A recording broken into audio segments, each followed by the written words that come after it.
Hi everyone, Aguinaga here from LJ Realties. Today I'm accompanied by Nikita Mukhanov. Happy to be back here. And today we're going to talk about what happened to the market during COVID. Why has there been a real estate rush? It almost reminds me of the gold rush we heard in the US way back when. What happened? Right.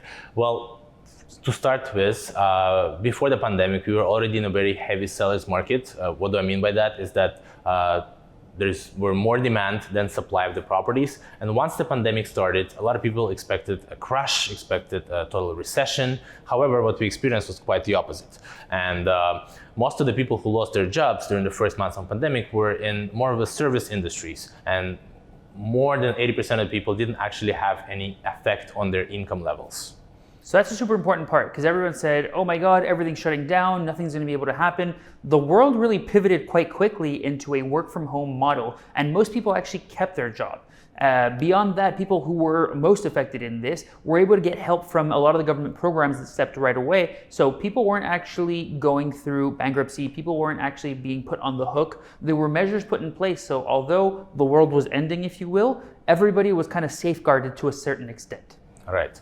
And to that point, people now, instead of just having to live in their homes, they needed to work in their home, and they needed more space. They needed an office. They wanted to make sure that they're not crowded with the kids in the same room. And they started looking for a property that is larger, that can accompany those needs during that lockdown, which lasted for, almost 6 months, right? So that's another super important part. People who are already in, let's say, a small 2-bedroom downtown, well, they no longer needed to go to the office. So they were able to go to the West Island or go to the South Shore, wherever it may have been, because they were seeking out more space. People started valuing having a backyard and additional land along with their property, as well as we saw a huge demand increase in the Laurentians. Exactly. So what actually happened is once the pandemic started and we had the first initial lockdown, in order for the economy to stay afloat, the government made sure to keep the real estate going. And what they did is they encouraged the banks to drop their interest rates almost in half. And that prompted so many people to invest in real estate because the money were there, they were available. And therefore people bought so many properties up north, second property, cottage. Year-to-year statistics, it was 62% increase. They bought almost 3,000 homes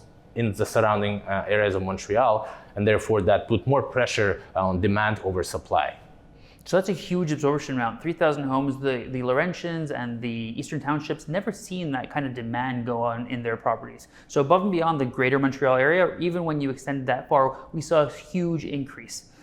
Beyond that, people were just realizing that it was time for a change, that they were ready to turn the page, start a new chapter. People pivoted industries even and potentially started a new business because they saw opportunity in all sorts of emerging markets. Right. Now, another point I think that is very important, what we were experiencing and still experiencing until this day during the pandemic is the construction delays and increased cost for construction. So a lot of the supply of new properties have been delayed, and that contributed to the overheating of the market. So much demand, not enough supply, no new properties, and people just have to buy the older ones. And therefore, all this bidding wars and hence prices going up as well. Yeah.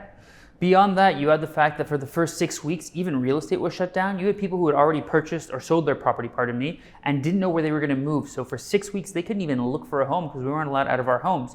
That really created a pent-up demand. You attach that on to some of the senior people who were considering moving into a senior's home or assisted living and said, I don't want to go into that yet. I'm much more comfortable at home. I have more space. So all of that really put more constraints and really reduced our supply, which just added more fuel to the fire.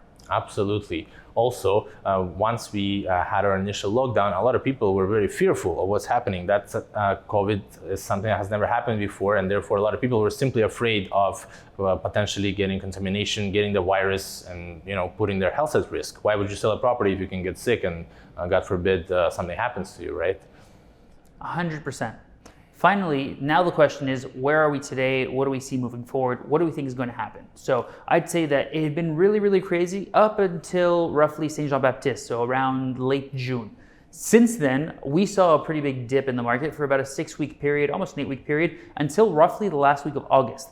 From the last week of August till now, the market has really taken off.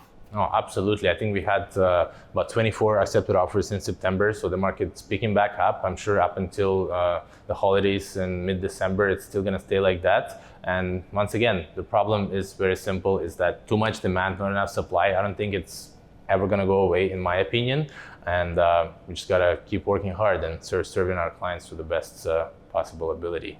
I definitely think that until we see more homes on the market and there being an increased amount of supply to take on some of the demand, which will likely happen only once we see interest rates start to slowly go up as well, we're going to continue to live this. So until we see an interest rate change, I think that'll be the first really motivating factor to see a shift in the market. Thank you guys so much for watching. Nikita, thank you for your time. Thank you. We look forward to seeing you next week. Take care.